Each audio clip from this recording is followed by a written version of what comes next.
Hi అండి. మీలో ఎంతమందికి బుడంకాయ అంటే తెలుసో కామెంట్ చేయండి. ఈరోజైతే మేము బుడంకాయతో నిల్వ పచ్చడి చేస్తున్నాం. ఇక్కడ మా అమ్మమ్మ వచ్చేసి బుడంకాయలని 4 పీసెస్‌లా కట్ చేసుకుంటున్నారు.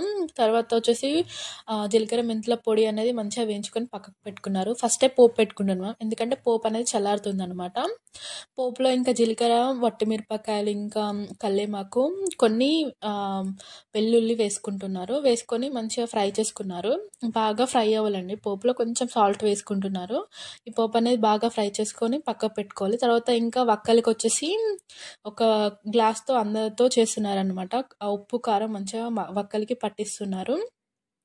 ఆల్రెడీ పోపులో వేసాం వెల్లుల్లి, ఇంకా కొన్ని వెల్లుల్లి వచ్చేసి ఇంకా పచ్చిది ముక్కలకు పట్టిస్తున్నారు. తర్వాత జీలకర్ర మెంతుల పొడి కూడా ముక్కలకి పట్టేసుకుంటున్నారు. తర్వాత వచ్చేసి ఇంకా మన పోపు చల్లారింది కదా, మన పోపు వచ్చేసి ఇందులో కలుపుకుంటే ఫైనల్గా మన ఎంతో టేస్టీగా ఉండే బుడంకాయ పచ్చడి అయితే రెడీ.